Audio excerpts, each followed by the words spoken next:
Is this a realistic prospect in 10 years? And do you understand why it kind of creeps people out a little bit? There's what I call the creepy line, and the Google policy about a lot of these things is to get right up to the creepy line but not cross it. I would argue that implanting things in your brain is beyond the creepy line. Mine in particular. Yes, at least for the moment.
What is internet anyway?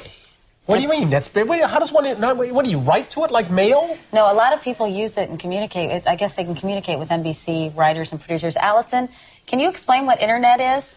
No, she can't say anything in 10 seconds or less. Oh, Allison will be in the studio shortly. What does it mean? It's a giant computer network made up of started from. Oh, I thought you were going to tell us what this was. It's like a computer billboard. It's not a. It's a computer billboard, but it's nationwide, and it's several universities and everything all joined together. Right. And others can access it. Right. And it's getting bigger and bigger all the time.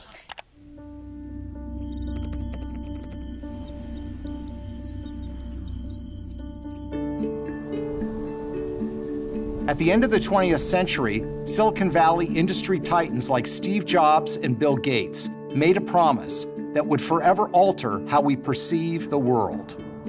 It spans the globe like a superhighway. It is called Internet. Suddenly you're part of a new mesh of people, programs, archives, ideas.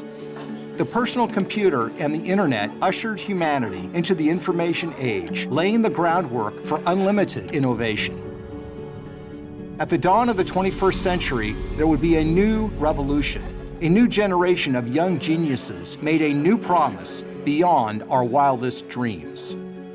The idea is that we take all the world's information and make it accessible and useful to everyone. Limitless information, artificial intelligence, machines that would know what we wanted and would tend to our every need. The technology would be beyond our imaginations, almost like magic. Yet the concept would be as simple as a single word: search. This was the beginning of Google, and less than a decade later, Facebook. They would make a new promise to humanity.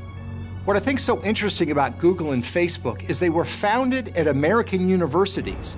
At Stanford University, you had two students, Larry Page and Sergey Brin, decide they wanted to create the ultimate search engine for the internet.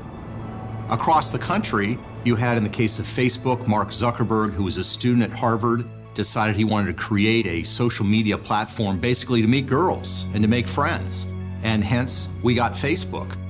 You never think that you could build this company or anything like that, right? Because, we were college students, right? And we were just building stuff because we thought it was cool. It was all about promise. It was all about this shiny future. It was all about the free flow of information.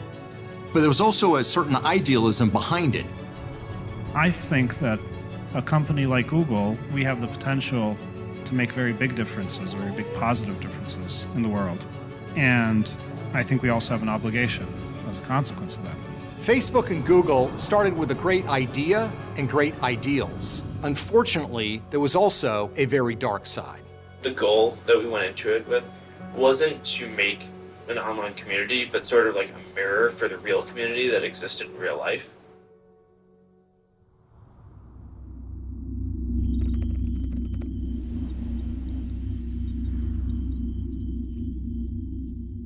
Google handles 65% of all internet search in the US and even more overseas. In the early days, Google was just a search engine. All the search engine was initially was an index to what's on the internet. And the internet was pretty small back then. They had a better index than other indexes that were around. Theirs was not the first search engine. Page famously said that the point of Google is to get people onto Google and off of Google out into the open web as quickly as possible. And largely they were really successful about that. The success of Google led to, in many ways, the success of the open web and this explosive growth in startups and innovation during that period. Google had developed this incredible technology called PageRank, unveiling what was known as the backrub algorithm. And it was just leaps and bounds ahead of services like Yahoo, AltaVista, and quickly became the clear winner in the space just from a technology basis. And what PageRank does is it spiders around the internet. Instead of being a directory service like Yahoo was, it's taking pictures of web pages and analyzing the links between the web pages and using that to make some assumptions about relevance. And so if you're looking for some history of Abraham Lincoln and there's a bunch of links across the web pointing to a particular site, that must mean that this page is the quote-unquote most relevant. Now, they had to figure out, how do we make money off this? We've got an index. How do we make money? Well, they figured out how to do that. It's pretty simple. All you do is track people's searches. Your search history is very, very informative. That's going to tell someone immediately whether you're Republican or Democrat, whether you like one breakfast cereal versus another. That's going to tell you whether you're gay or straight. It's going to tell you thousands of things about a person over time because they can see what websites you're going to. And where did they go? Did they go to a porn site? Did they go to a shopping site? Did they go to a website looking up how to make bombs? This information essentially are building blocks. They are constructing a profile of you. And that profile is real, it's detailed, it's granular, and it never goes away. Google has more than doubled its profits in the last year selling internet advertising. But with Microsoft and Yahoo gunning for its search engine users, fortunes can quickly change. This was really the first large-scale mechanism for targeted advertising. For example, I want to sell umbrellas. Well, Google could tell you exactly, who is looking for umbrellas because they have your search history, they know. So they could hook up the umbrella makers with people searching for umbrellas, basically send you targeted ads. That is where Google gets more than 90% of its revenue. If you look at how they structured the company, it was structured so that the founders of the company would always have controlling shares and would always determine the direction and the future of the company. Anybody else who bought into the company was simply along for the ride in terms of making money. So there was this idealism that they said motivated them, and their corporate motto was, "Don't be evil." When the "Don't be evil" slogan came up, it was during a meeting, I think in 2003, if I recall right. People were trying to say, well, what are Google's values? And one of the engineers who was invited to this meeting said, we could just sum it all up by just saying, don't be evil. What's so interesting about this term that they were not going to be evil is they never defined what evil was. They never even gave us a sense of what it meant. But people latched onto it and sort of adopted it and trusted it because, of course, nobody wants to be associated with an evil company. So people gave the term evil their own meaning. Even their homepage indicates to you that you're not being manipulated. And they sort of broadcast to you the idea that this was a clean, simple, reliable, honest interface, and that the company that produced it wasn't overtly nefarious in its operations. So there were no ads on the front page, for example, which was a big deal. And so everybody in that initial phase of excitement, of course, was more concerned about exploring the possibilities of the technology than concerned about the potential costs of the technology. it was always kind of a generous thing. We're going to give you these great tools. We're going to give you these things that you can use. And then Google, see, so Google was saying, no, actually, we're going to keep your data and we're going to organize society. We know how to improve and optimize the world.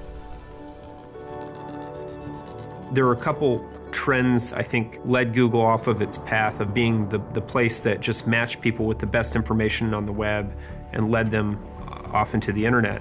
And that was the birth of smartphones. Steve Jobs unveiled the iPhone, and the rise of Facebook, and this notion that time spent on a site where users were spending lots and lots of time on Facebook became a really important metrics that advertisers were paying attention to.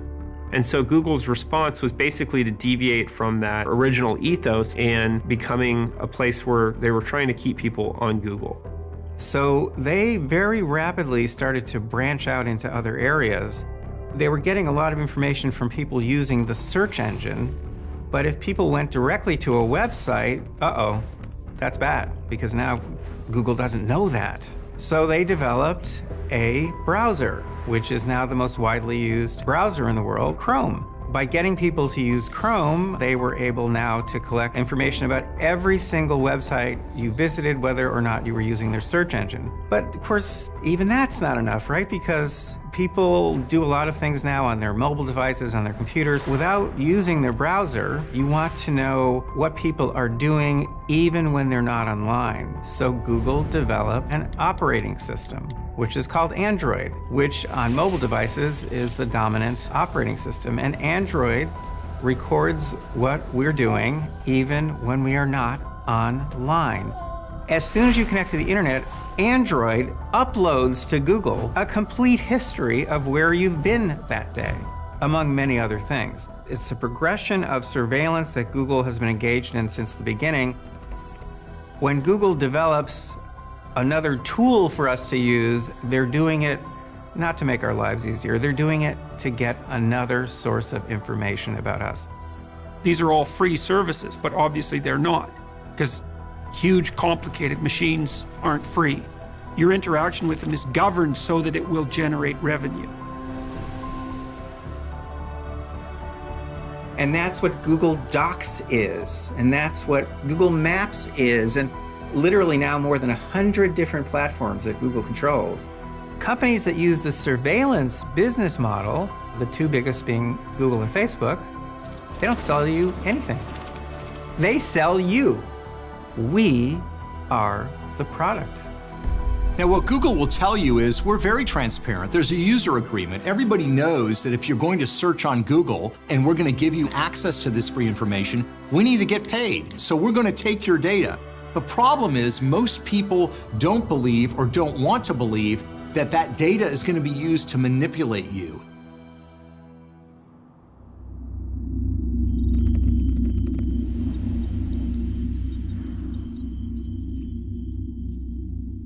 The commonality between Facebook and Google, even though they're different platforms, is math. They're driven by math and the ability to collect data. You sign on, you make a profile about yourself by answering some questions, entering some information such as your concentration or major at school, contact information about phone numbers, instant messaging screen names, anything you want to tell, interests, what books you like, movies, and most importantly, who your friends are. The founders of these companies were essentially mathematicians who understood that by collecting this information, you not only could monetize it and sell it to advertisers, but you could actually control and steer people or nudge people in the direction that you wanted them to go. An algorithm basically comes up with how certain things should react. So for example, you give it some inputs, be it in the case of Google, you would enter in a query, a search phrase, and then certain math will make decisions on what information should be presented to you. Algorithms are used throughout the whole entire process in everyday life, everything from search engines to how cars drive. The variables you decide, and when you have a human factor deciding what the variables are, it's going to affect the outcome. I want you to imagine walking into a room, control room with a bunch of people, 100 people hunched over at desks with little dials, and that control room will shape the thoughts and feelings of 1 billion people. This might sound like science fiction, but this actually exists right now, today.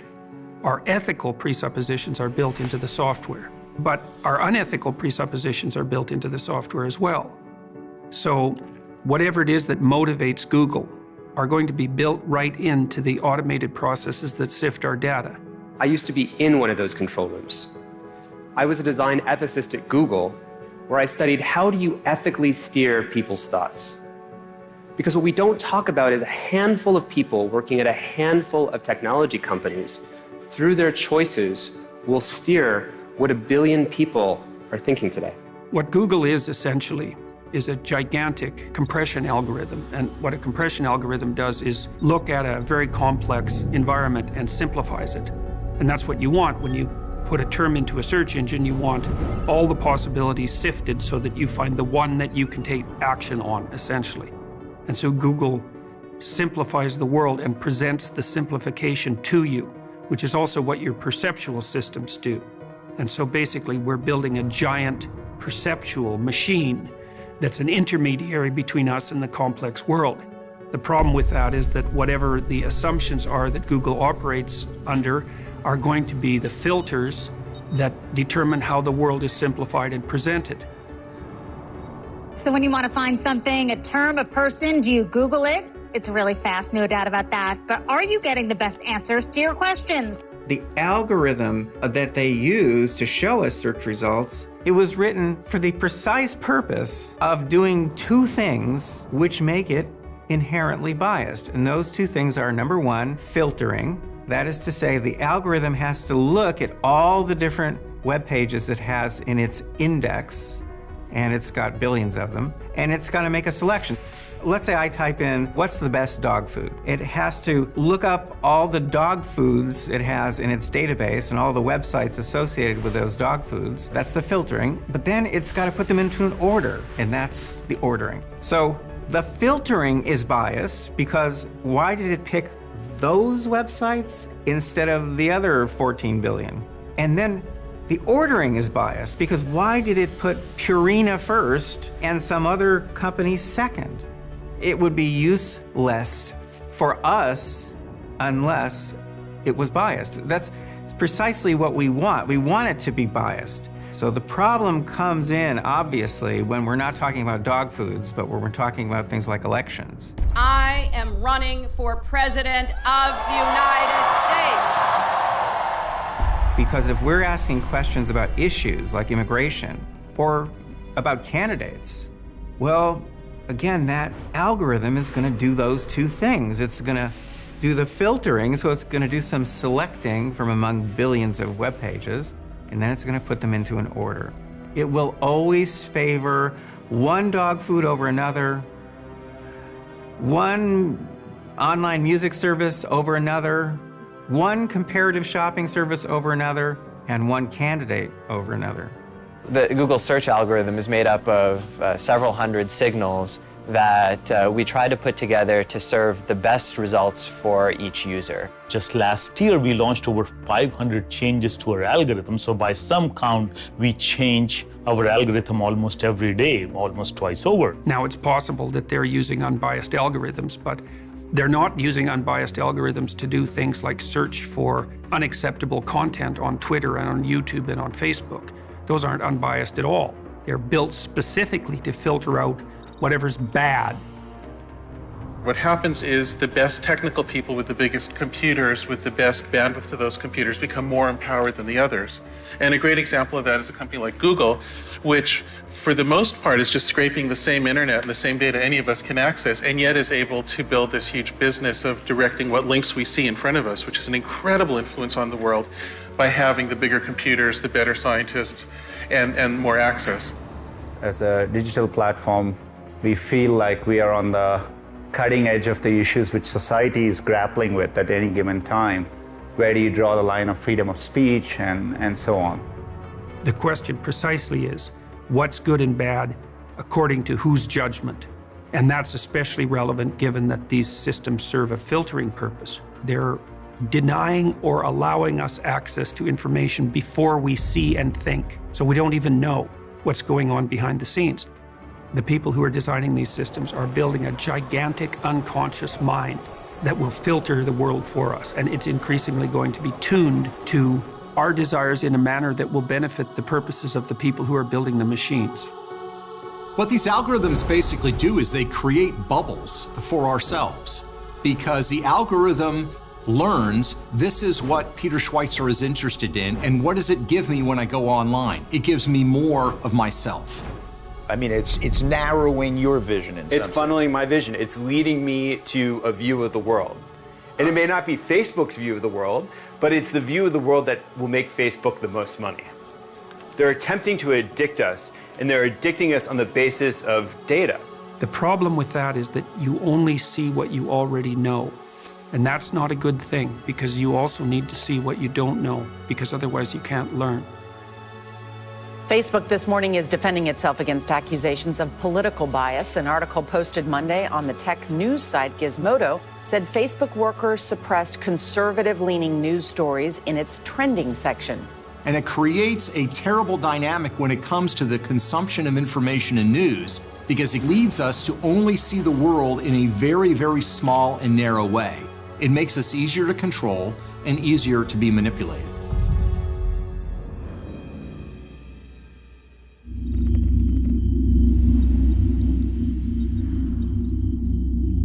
I think what's so troubling about Google and Facebook is you don't know what you don't know.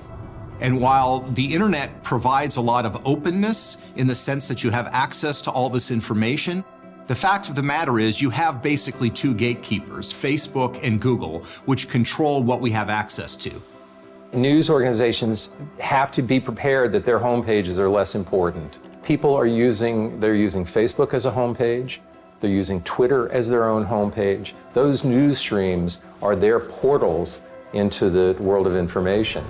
Google and Facebook started out as internet companies, and it has changed. They've morphed into media companies. They've morphed into a telecommunications provider. And at least in the US, media companies are regulated. Newspapers are regulated. Telecommunications providers are regulated. Internet companies, social media companies like Google and Facebook are not. So the roles have changed. Studies show now that individuals expect the news to find them. When we started, the number one thing that we threw out with our company was that millennials aren't interested in news. We were like, they are. That doesn't make any sense. Everyone wants to be informed. It's just that they're busy, and you need to create a different form of news to fit into their lives. There's so much active misinformation, and it's packaged very well, and it looks the same when you see it on a Facebook page. We can lose so much of what we've gained in terms of the kind of democratic freedoms and market-based economies and prosperity that we've come to take for granted. Both Google and Facebook announced they are updating their company policies to ban fake news sites from using their advertising networks. Both tech giants have come under scrutiny in recent weeks for presenting fake news during the presidential election. Well, fake news is not even really a description of anything anymore. It's a weapon. It gets tossed around. If there's a real news story that somebody doesn't like, they just dismiss it as fake news. It's kind of a way of trying to get it to go away. And it's being misused. It's being used as a way to dismiss actual factual evidence that something has happened. Right now, in the news, you'll see a lot of concern with so-called fake news stories. There are 3 reasons why we should not worry about fake news stories. Fake news is competitive. You can place your fake news stories about me, and I can place my fake news stories about you. It's completely competitive. There have always been fake news stories. There have always been fake TV commercials and fake billboards. That has always existed and always will. Second is that you can see them. They're visible. You can actually see them with your eyeballs. Because you can see them, that means you can weigh in on them. You also know that there's a human element, because usually there's a name of an author on the fake news stories. You can decide just to ignore them. Generally speaking, most news stories, like most advertisements, are not actually read by anyone. So you put them in front of someone's eyeballs and people just kind of skip right over them. The third reason why fake news stories are not really an issue is because of something called confirmation bias. We pay attention to and actually believe things if they support what we already believe. So if you see a fake news story that says Hillary Clinton is the devil, but you love Hillary Clinton, you're not going to buy it. You're going to say that's ridiculous. On the other hand, if you happen to think Hillary Clinton is the devil, you're going to go, yes, I knew that. So you don't really change people's opinions with fake news stories. You don't.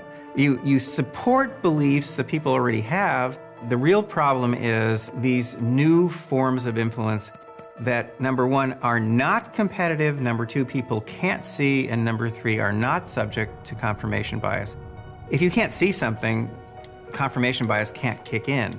So we're in a world right now in which our opinions, beliefs, attitudes, voting preferences, purchases are all being pushed one way or another every single day by forces that we cannot see.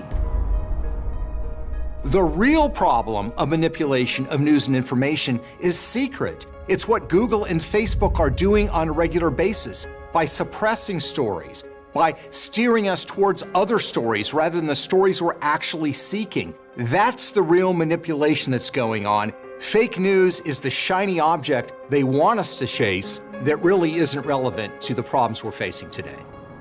We use Google so extensively. The average person does, multiple queries per day, and some more than others. And over time, you don't realize that it's impacting you.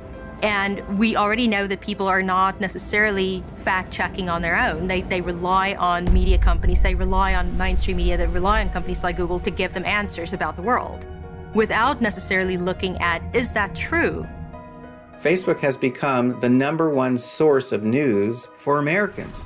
Well, gee, what if they were biasing the news feed toward one cause or another, one candidate or another? Would we have any way of knowing that? Of course not. And we don't know what Facebook's aims are. In fact, Facebook doesn't know what its aims are because it's going to be the sum total of all the people who are working on these algorithms. A whistleblower, someone who used to work for Facebook, came forward last year and said, I was one of the news curators at Facebook. A bunch of us used to sit around every day and we used to remove stories from the news feed that were too conservative, and now and then we'd inject a story that we just thought was really cool.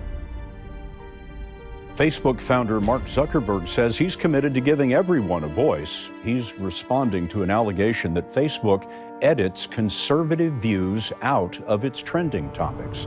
They can suppress certain types of results based on what they think you should be seeing, based on what your followers are presenting.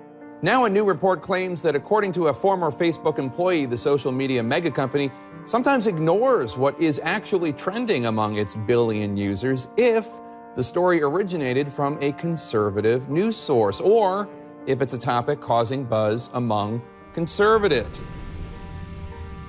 Facebook constantly manipulates their users. They do it by the things that they insert into the news feeds, and they do it by the types of posts they allow their users to see. And the fact that they actually decided to do psychological experiments on their users is something that I think a lot of people need to really fully understand. And they were doing it based upon the fact that different things that people posted, they wanted to see how other people would react to it. On the Health Watch, what your Facebook friends post can have a direct effect on your mood. New research shows the more negative posts you see, the more negative you could become.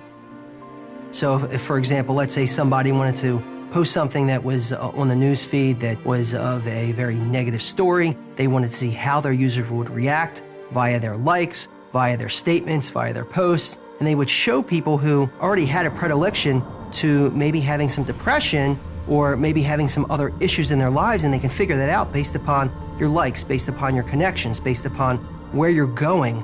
And so what they wanted to do is take that information and then use it to basically weaponize this information against their users, so that way their users could see different things that may affect their mood and may affect how they interact with others. And that's something that is highly unethical. It appears that some young people may have been so affected by this that they may have done harm to themselves based upon what they saw on their Facebook feed, and it was all because of these experiments. The thing is that we have no standing with Facebook. We're not citizens of Facebook. We have no vote on Facebook. It's not a democracy. And this process is not a way we can design the future. We can't rely on this single company to invent our digital future. Basically, there's legislation in this country that says that if you are a platform, you are not liable for what people publish on you. However, if you start to edit what people publish on your platform, then your legal obligations increase. We really, I think, should be concerned when these companies that represent themselves as neutral platforms are actually exercising editorial control and pushing particular political viewpoints, because they're enjoying a special protected legal status on the theory that they're providing a neutral platform for people to speak, to have a diversity of views, and so forth. And that status is based on Section 230 of the Communications Decency Act, which protects them from legal liability. And so this is the magic sauce from a legal standpoint that makes these large platform companies possible, is they're not legally responsible for the things that people say on their sites. It's the people who say the things on their sites who bear legal responsibility. If they had to be legally responsible for everything that everyone says on their sites, their business model would break down. It wouldn't work very well. But I think that there's something wrong when you use the legal liability that you were given to be a neutral platform. At the same time, you're exercising very aggressive editorial control to essentially pick sides politically. Does Facebook consider itself to be a neutral public forum? And representatives of your company have given conflicting answers on this. Are you a First Amendment speaker expressing your views, or are you a neutral public forum allowing everyone to speak? Senator, here's how we think about this. I don't believe that there is certain content that clearly we do not allow, right? Hate speech, terrorist content, nudity, anything that makes people feel unsafe in the community. From that perspective, that's why we generally try to refer to what we do as a platform for all ideas. Let me try, just because the time is constrained. It's just a simple question. The predicate for Section 230 immunity under the CDA is that you are a neutral public forum. Do you consider yourself a neutral public forum, or are you engaged in political speech, which is your right under the First Amendment? Well, Senator, our goal is certainly not to engage in political speech. I'm not that familiar with the specific legal language of the law that you speak to, so I would need to follow up with you on that. If you're going to continue to behave the way that you behave now, which is by editing content, filtering it, and steering the conversation the way you want it to go for political purposes, you are going to be regulated every bit as much as any media company. So what makes sense with this approach is it essentially allows the tech companies to decide, now that they've grown up, what do they actually want to be? And it's a choice that they should make, but they should be forced to make the choice and not hide behind this fraud of legislation that gives them a free hand when they don't deserve a free hand.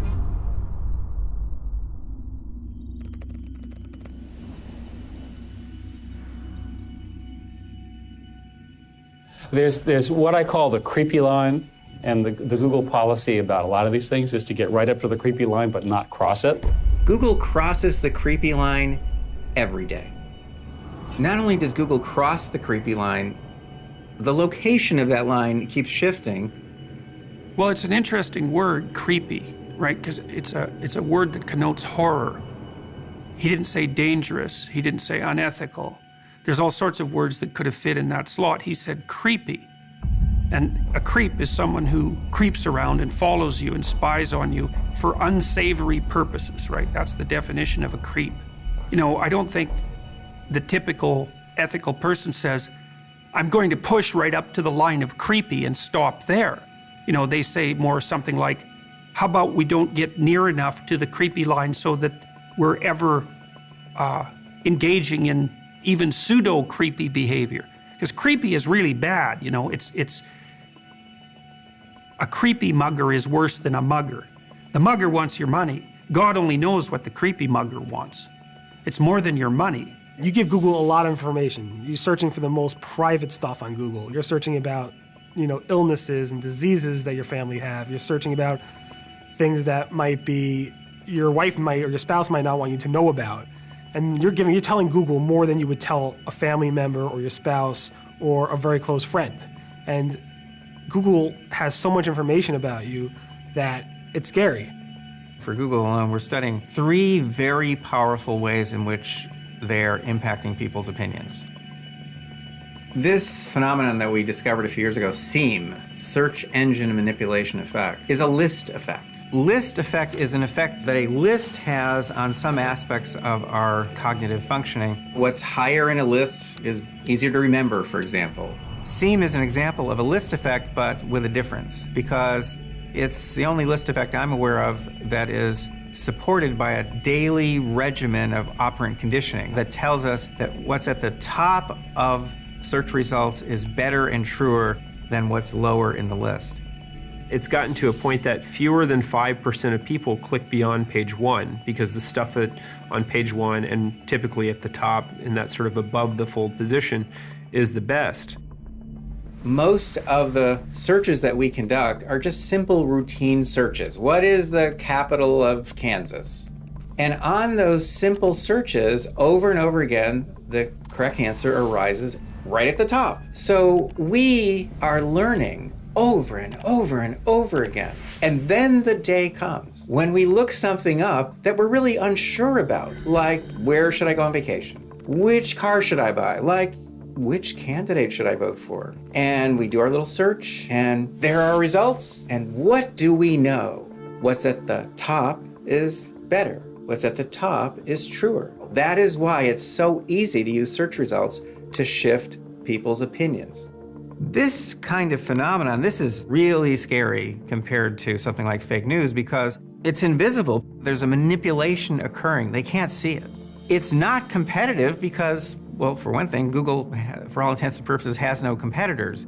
Google controls 90% of search in most of the world. Google is only going to show you one list in one order, which have a dramatic impact on the decisions people make, on people's opinions, beliefs, and so on. The second thing they do is what you might call the auto fill-in. If you are searching for a political candidate, Congressman John Smith, you type in Congressman John Smith and they will give you several options that will be a prompt, as it were, as to what you might be looking for. If you have 4 positive search suggestions for a candidate, well, guess what happens? SEAM happens. People whose opinions can be shifted shift because people are likely to click on one of those suggestions. That's going to bring them search results, obviously, that favor that candidate. That is going to connect them to web pages that favor that candidate. But now we know that if you allow just one negative to appear in that list, it wipes out the shift completely because of a phenomenon called negativity bias. One negative can, in some demographic groups, draw 10 to 15 times as many clicks as a neutral item in the same list. It turns out that Google is manipulating your opinions from the very first character that you type into the search bar.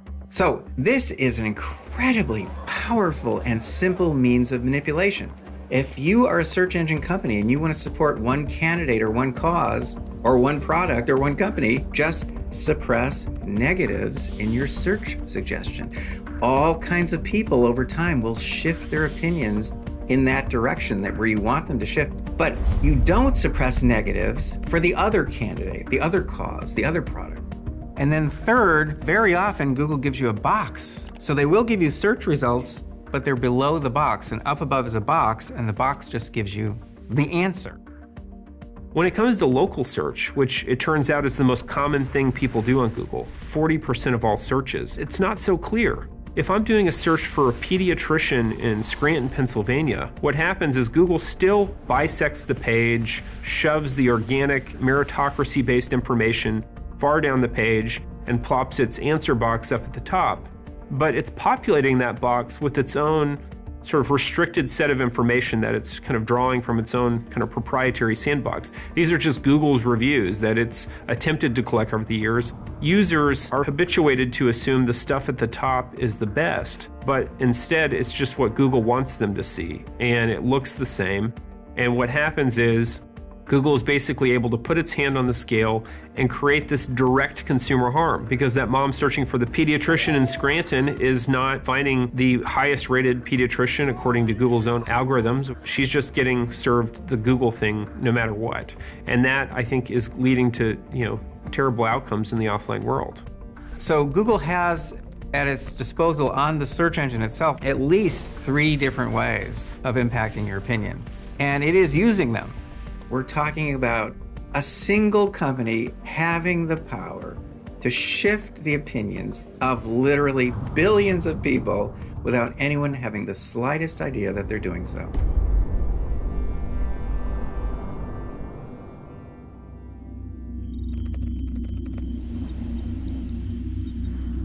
Let me ask you guys about, switching gears, I want to ask you about sort of privacy and information. We have a phone that you're talking about that will be, I guess, technically always on. We have Google, which basically maybe knows what I'm going to ask for before I ask for it. It finishes my search request. It knows everything that's going on in my household. Should I be concerned about how much you know about me?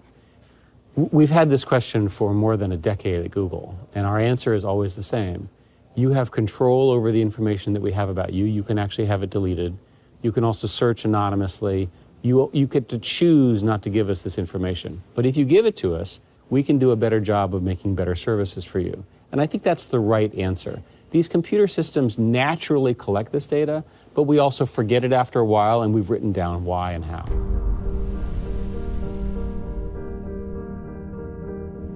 Google wants you very much to have privacy from everyone except them.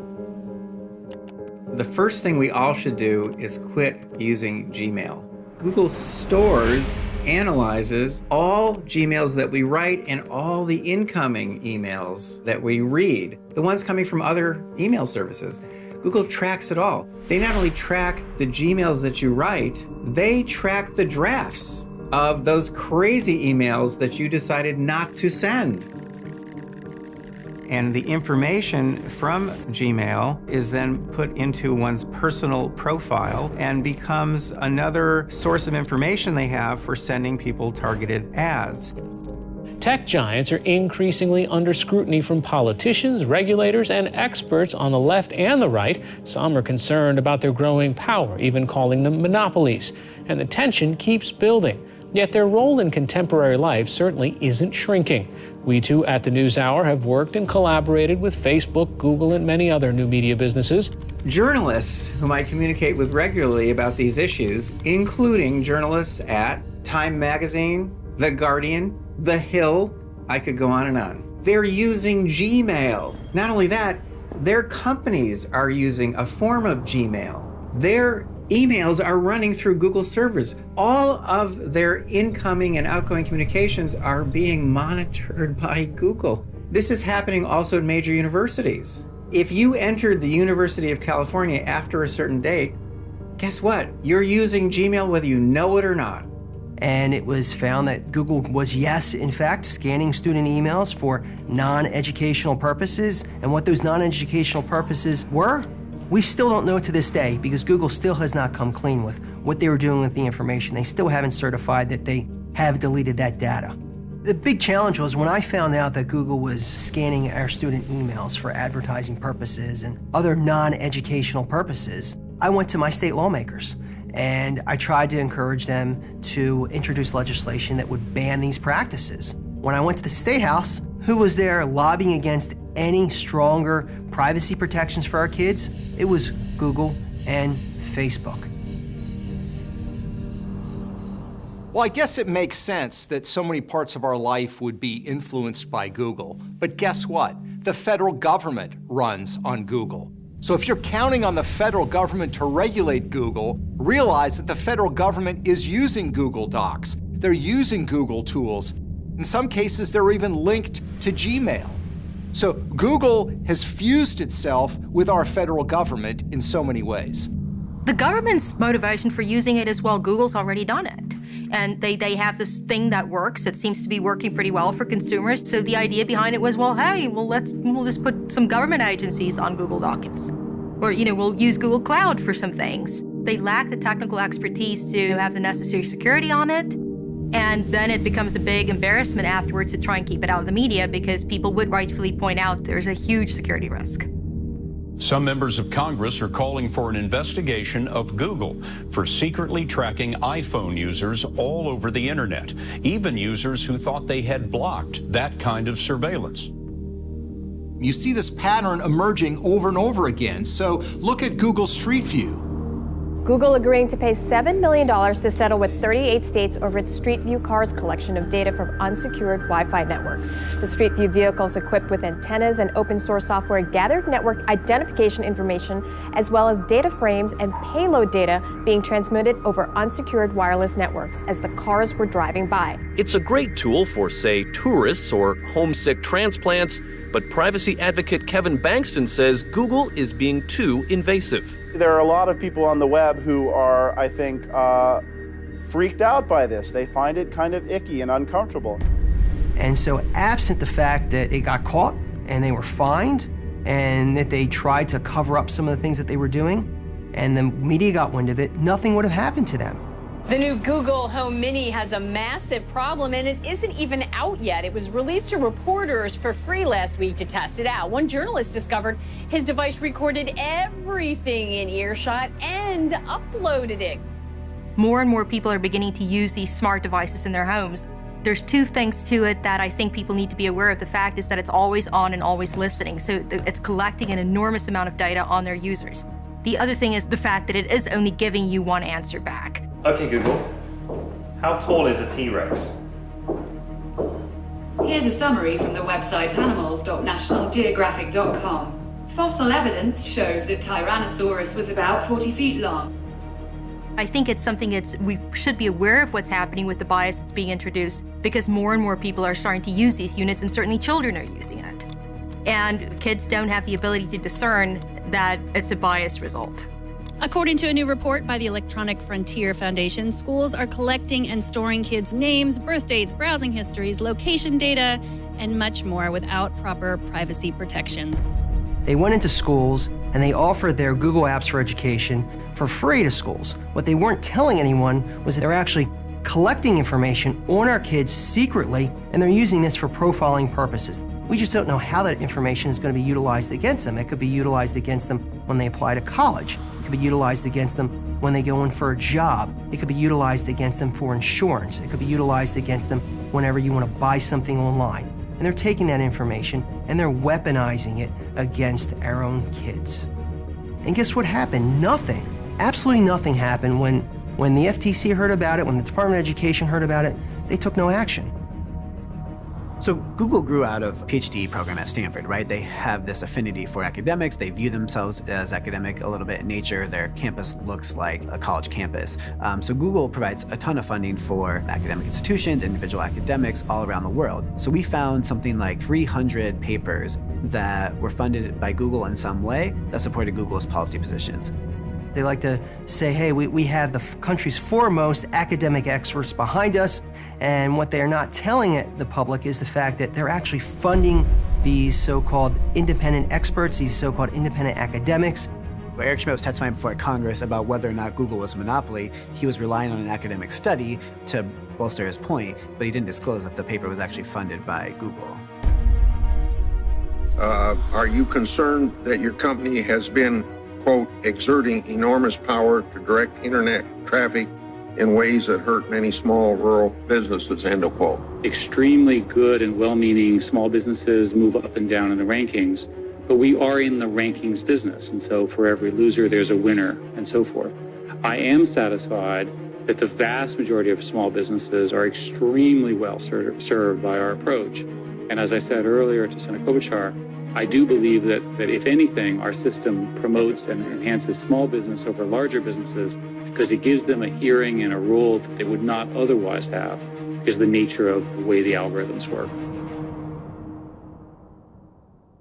Google has blacklists, and the biggest blacklist they have is called their quarantine list. Now, I'm guessing very few people have ever heard of this list, and yet I'm telling you, it not only is a tool of censorship, it is by far the biggest and most dangerous list that Google maintains for the purpose of controlling information. The quarantine list is a list of websites that Google doesn't want you to visit. Are there 1,000 items on this list? No. There are millions of websites on this list. Google has the power to block access to websites. And there are no relevant regulations. There's no oversight. There's no advisory group. There's nothing. No one even realizes that Google is doing it. There was a particular day where Google shut down the entire internet for 40 minutes. This was reported by The Guardian. Google did not deny it. They shut down half of the internet in Japan. And again, they acknowledged it. We are talking about a company with so much power. Well, who gave Google the power to shut down the internet? Where did that come from?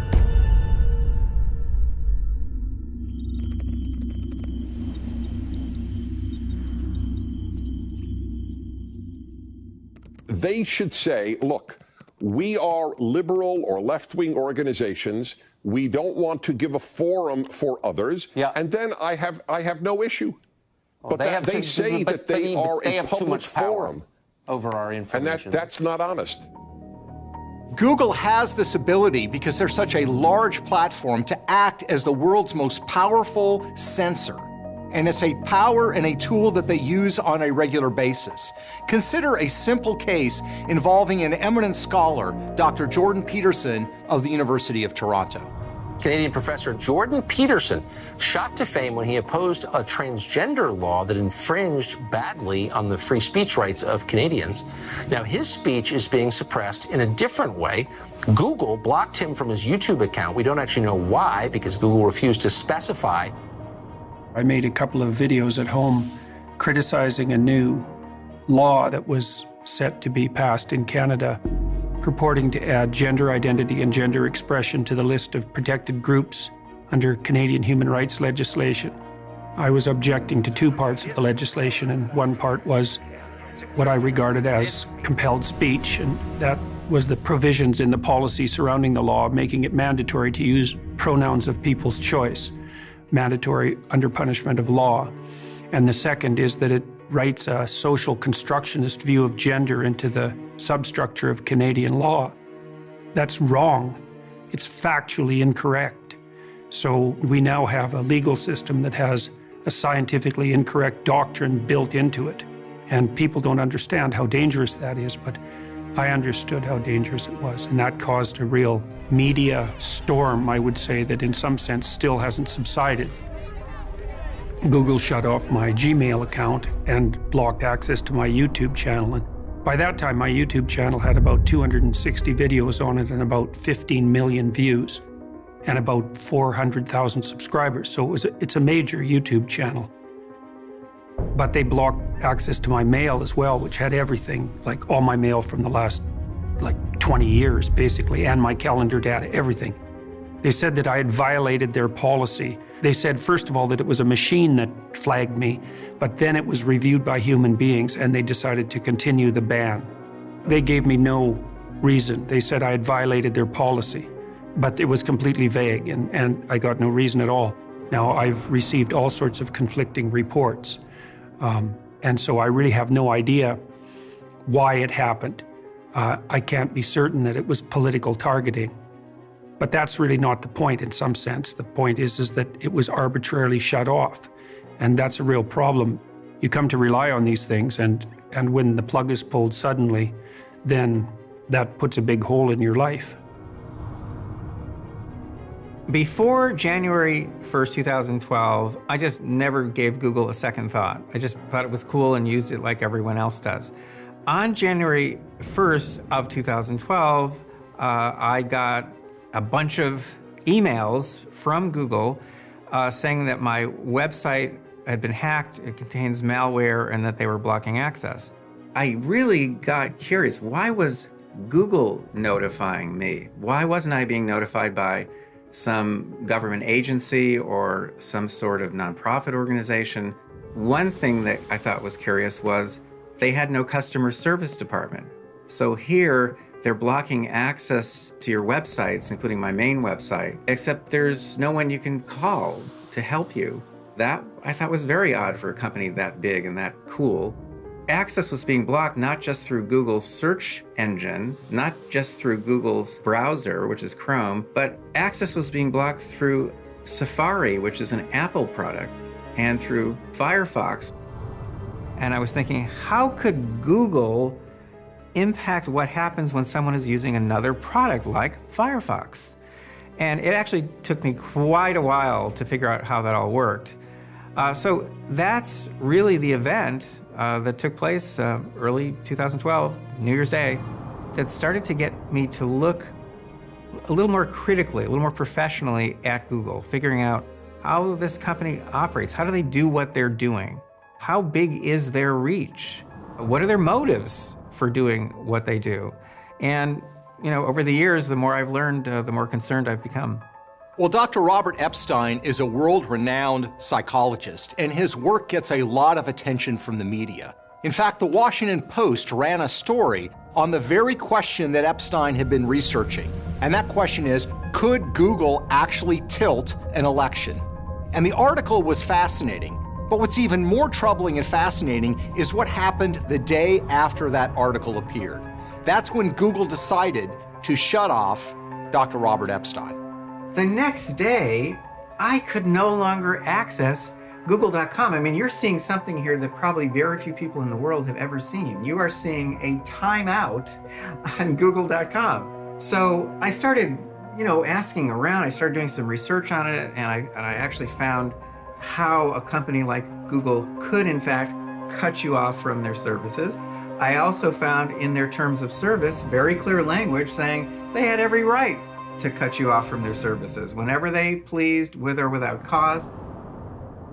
When Google decided to go after Robert Epstein and Jordan Peterson, in a way they were making a mistake, because these are two individuals that have a lot of contacts in the media, have a lot of relationships, and can draw attention to the fact that they are being censored by Google. But consider somebody who's had the spigot shut off by Google who doesn't have those kind of relationships. What happens to those people? Those people essentially disappear because Google has decided they don't want you to hear what they have to say.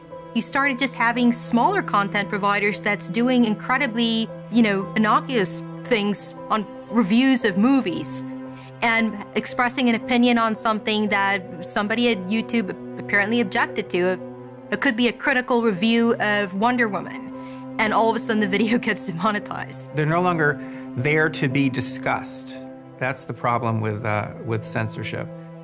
These companies want to present themselves as only interested in the bottom line, only interested in serving customers. But when you look at the pattern of behavior, you look at the censorship and the manipulation and the one-sided nature of it, and you can only come to the conclusion that these companies have a far deeper agenda than they want to let on.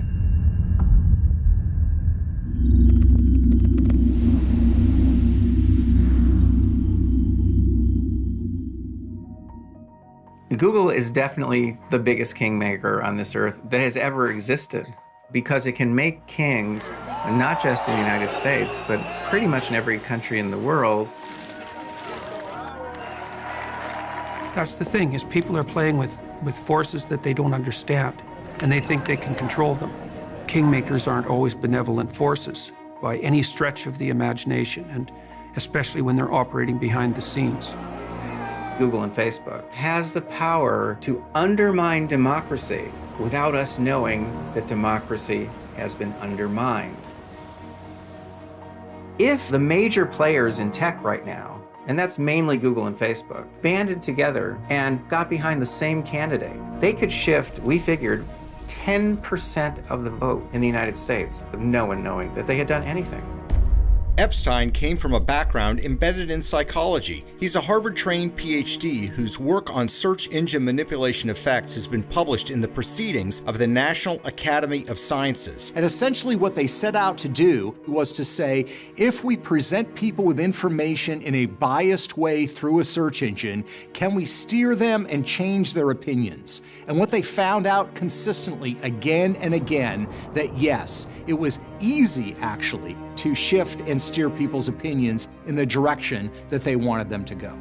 The way we studied this was with an experiment. We start with a group of people who we know are undecided on a particular candidate, and we guarantee that they were undecided on the election that we were going to show them because we decided to show them the 2010 election for Prime Minister of Australia.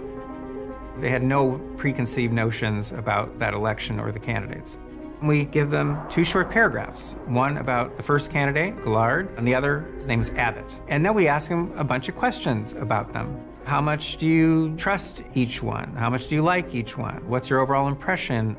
We ask on an 11-point scale where one candidate is at one end of the scale, one's at the other. And then we ask them the ultimate question, which is, well, if you had to vote right now, which one would you vote for? So at that point, they have to pick either Gillard or Abbott. So this is all pre-search. Now we let them do some research online. Now they're using a search engine that we created, which is modeled after Google, and it's called Cadoodle. So we show them 5 pages of search results, 6 results per page. And then they can use the search engine as they would use Google. They're seeing real search results from that election connecting to real web pages. So before the search, the split we're getting is exactly what you would expect to get from people who are undecided. And when they're done, we ask them all those questions again. This is now the post-search part of the experiment. And the question is, do we get any shift? Here's what people don't know. People are being randomly assigned to one of 3 groups. In one group, they're seeing those search results in an order that favors Tony Abbott. In another group, they're seeing those search results in an order that favors Julia Gillard. And in a third group, they're seeing them mixed up. That's the control group. So this is a randomized experiment, in other words. We got a shift in that first experiment of 48%. What that means is if I have 50 people over here, 48% of them, almost half of them, shifted. We got shifts on all the numbers, not just on the votes, but on the trusting, the liking, the overall impression. Everything we asked shifted in a direction that matched the bias in the search rankings. This is random assignment, so we're arbitrarily putting some people in the pro-Abbott group, some people in the pro-Gillard group. It's just arbitrary, it's random. And wherever we put them, they shift. So that's the power here. There was another thing that caught our attention in this first experiment, and that is 3/4 of the people in that experiment seemed to have no awareness whatsoever that they were seeing biased search rankings, even though these were blatantly biased. When we decided to repeat this, we thought, why don't we try to mask what we're doing just a little bit, see if we still get a shift. And we're gonna take the 4th item, so let's say that's a pro-Abbott item, and we're gonna swap it with the pro-Gillard item. So we're just gonna mix it up a little bit. So in that second experiment, same exact procedure, 103 new participants. 2 things happened. Number 1, we got a shift again, this time 63%, even bigger. Even more interesting, the percentage of people who seemed unaware that they were seeing biased search rankings went up to 85%. We said, oh, let's do it again and let's be a little more aggressive with the mask. Third experiment, we again get this enormous shift, but now 100% of our participants saw no bias in the search results. So this told us that not only could we shift opinions and voting preferences just by manipulating search results, but we could do it in such a way that no one was aware of. Now you've got incredible power to manipulate people. That was our first set of experiments. The next thing we did was to replicate the experiments we had done on a small scale nationally in the US. So we had more than 2,000 participants from all 50 states. We used masking. In some demographic groups, the effect was smaller, and in some it was larger. And in one demographic group, the shift was 80%.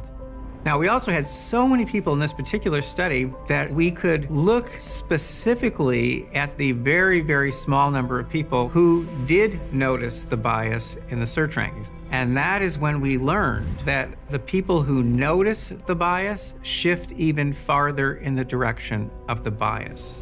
Seems to be that if you see the bias, since you believe in search results and you believe in search engines and you believe they're objective, that what you're seeing is simply confirming that that candidate must be better because the search engine itself prefers that candidate. In other words, this algorithm has chosen that candidate over the other. That algorithm has to be right because, of course, it's objective.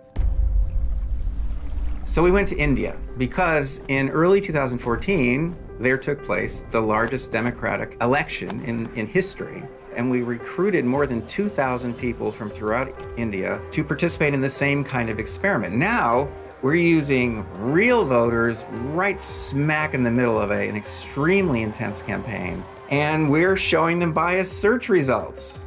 What did we get? Well, overall, we found we could easily get a shift of over 20%, and in some demographic groups, the shift was over 60%. So this was still an enormous effect. We actually have identified a manipulation that a search engine company could implement for free, and icing on the cake, 99.5% of the people in the study saw no bias in the search results. Hillary Clinton and Donald Trump held dueling rallies Wednesday, just shy of 4 weeks until Election Day. Clinton rallied supporters in Colorado while Trump was in Florida. Both candidates wasted no time going after the other. We developed a new monitoring system, unprecedented as far as I know. And this system allowed us, in effect, to look over the shoulders of people as they were using search engines. This was for about 5 months before the election, all the way through Election Day, and then we actually went a little bit past that. The American people are the victims of this system. We recorded all the web pages that their search results connected to. We knew where in those search results people were seeing those links. So we could compute bias. We could actually compute whether or not those search results were favoring either Donald Trump or Hillary Clinton. We found systematic bias in favor of one candidate. Now, it happens to be Hillary Clinton, but in my mind, it doesn't matter who it is. If there's systematic bias for one candidate, that can shift a lot of votes. Here, we're looking at bias according to search position. So this is position 1 in the search results, position 2, position 3, and so on. Any dot above the line, again, would indicate a pro-Clinton bias, and I mean this bias in a statistical sense. Anyone below would indicate a bias in favor of Trump. We were seeing bias in all 10 search positions on the first page of search results. That's pretty blatant. I mean, frankly, if I were running the show, I wouldn't want to use a manipulation that's so blatant. But remember, we're running this tracking system secretly. If there had been no bias in search rankings, given the vast number of people these days who get information from the internet, who look for information about political issues online, who look for information about candidates online, if you took away this bias, it is possible that Clinton and Trump would have been neck and neck in the popular vote. I'm strictly apolitical, and the organization where I've conducted the research is strictly nonpartisan. I will say in the 2016 election, I do feel Hillary Clinton was better qualified to serve as president than Donald Trump. But the work that I am doing has nothing to do with politics, has nothing to do with candidates. What I am finding out is that a handful of people located within a few miles of each other in Silicon Valley have tremendous power that they shouldn't have. Now, they could use that power on Monday for one political party and on Tuesday for a different political party. Do any of us want to be in that kind of world where people like that have so much power and they can wield it this way or that way? I don't think we do.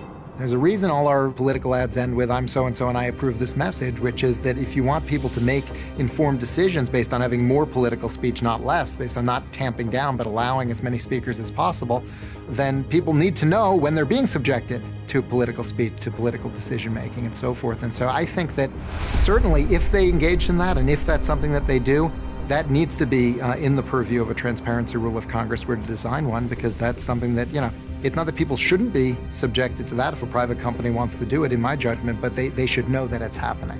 When you start to talk about these big platforms, now other possibilities arise, because if Google or Facebook want to favor some candidate or some cause, you cannot possibly correct for that. It is impossible.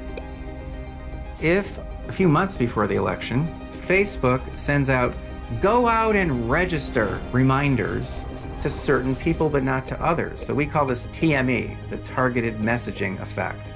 What happens if over and over again they're sending out these messages, go register, go register, go register, and they're doing so selectively? couldn't they shift registrations? Here's the problem with Facebook and Google. They present themselves not as a government trying to steer people towards some utopia, but as companies that are simply providing services. Services that we want and services that are good for us. You're powerful enough to change the political landscape. It isn't a question of whether you want to, if you can. It's a question of convince me that you're not doing it if you can. Because there's no reason for me to assume that you're not subject to the same dark motivations of power and domination that are characteristic of any system that has the capacity for power and domination. You should assume that you have a tyrant in you, instead of assuming that you can just not be evil. It's not that funny when it's a system that big. When you're building a super powerful super intelligence, not being evil actually turns out to be a big deal. If you look at the traditional notion of fascism as demonstrated by Mussolini in Italy, it was a policy of corporatism. It was a fusing of powerful private corporations with the government and joining them together. And what we are experiencing increasingly in the tech world is a fusing of these large tech firms like Google and Facebook with our federal government. It's not just trying to get the sort of regulatory freedom that they want, it's about involvement in areas related to military technology, related to artificial intelligence, to steering the tech ship of the future of the American people. And the problem is that the conversation is being held by our political leaders with Google and Facebook, but it's a conversation that never includes us at the table.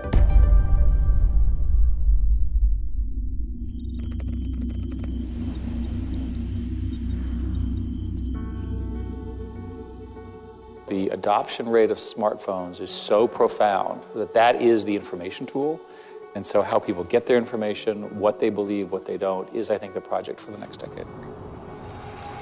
I think we are increasingly moving to an era where people are saying we need to take better care of our digital environments and we need to take better care of our digital selves. And what that means is being aware of what we are putting into our computers, but more importantly, what our computers and our devices are putting into us. We are sharing information with them, increasingly sensitive information. The amount of data that they had on us 15 years ago was relatively small. Now it's amazingly complex, and they never forget any of it. Mr. Zuckerberg, I remember well your first visit to Capitol Hill back in 2010. You spoke to the Senate Republican High-Tech Task Force, which I chair. You said back then that Facebook would always be free. Is that still your objective? Senator, yes, there will always be a version of Facebook that is free. It is our mission to try to help connect everyone around the world and to bring the world closer together. In order to do that, we believe that we need to offer a service that everyone can afford, and we're committed to doing that. Well, if so, how do you sustain a business model in which users don't pay for your service? Senator, we run ads. I see. At the end of the day, there is no free lunch, especially when it comes to social media and the internet. The entire internet economy is literally based off of surveillance. And that's something that we really need to think long and hard. Is that a sustainable business model to protect our privacy and protect our families and protect our kids moving forward? What we need to think about is how can we continue with a light touch, deregulated approach, but one where people have the information they need to know what's being done and whether they consent to it or not. And so that's why I think we need to have a really big focus on transparency, on privacy, on a level playing field across the board so that people understand what's happening and they can make decisions in a way that they're not able to very clearly right now. It isn't obvious that regulators are fast enough to keep up with the tech world. They're going to be 5 years behind the game. That's like 100 years. That's like wrestling with Victorian England, you know? It seems to me that it would be better in many ways if there were multiple competing search engines and if there were multiple Facebooks, because at least then we'd have a diversity of ethical conundrums instead of this totalitarian conundrum that we have right now. My concern at this point is that I don't think a lot of people in government really fully understand the extent of the problem. I don't think they really understand what they're up against. I mean, these are massive, massive technological changes, and they're all happening in parallel. We have no idea what the consequences of that are going to be. So my concern fundamentally is that these machines will reflect us ethically. And that should be frightening, because I wouldn't say that our ethical house is particularly in order. So they're going to magnify what we are. That's making the presumption that the thing that we're building will be a good thing. And I don't think that it will be a good thing, because it will reflect us. If they have this kind of power, then democracy is an illusion. The free and fair election doesn't exist. There have to be in place numerous safeguards to make sure not only that they don't exercise these powers, but that they can't exercise these powers. The internet belongs to all of us. It does not belong to Google or Facebook. I mean, we have empirical evidence that Google is participating in self-serving bias in a way that directly harms consumers. As a society, as a democracy, anytime you have concentration at the levels they are in the information sector, it should be concerning, because they really are now more powerful than governments. They are a form of regulator, but they are a private regulator with no democratic accountability. I can't believe in a system in which the power is separate from the people. We're talking about, some pretty arrogant people, in my opinion, who think of themselves as gods of sort, and who really want to have a complete hold over humanity. These are basically big mind control machines, and mind control machines, they're really good at controlling minds. It's going to be harder and harder to fight them if we don't do so, I would say, as soon as possible. The more rope we give them, the sooner we are all hanged. I don't believe our species can survive unless we fix this. We cannot have a society in which, if two people wish to communicate, the only way that can happen is if it's financed by a third person who wishes to manipulate them. The traditional notion of totalitarianism was resting on the premise or the idea that a government would try to achieve total control over your life. And they would do it by using the might and muscle of government to do so under compulsion. Well, today we essentially have a totalitarian force in the world, and that is these large tech companies. But guess what? They didn't use stormtroopers, they didn't use the gulag, they didn't use the arrest of political prisoners to accomplish it. We all opted in to do it ourselves. We volunteered for this arrangement. And we live in a world today where these tech giants have a level of control and an ability to manipulate us that Stalin, Mao, Hitler, and Mussolini could only have dreamed of. The power is immense, and we are essentially trusting these large tech companies to make the right and good decision for us. I, for one, am not prepared to cede that level of power to these individuals. In the meantime, if the companies won't change, delete your accounts, okay?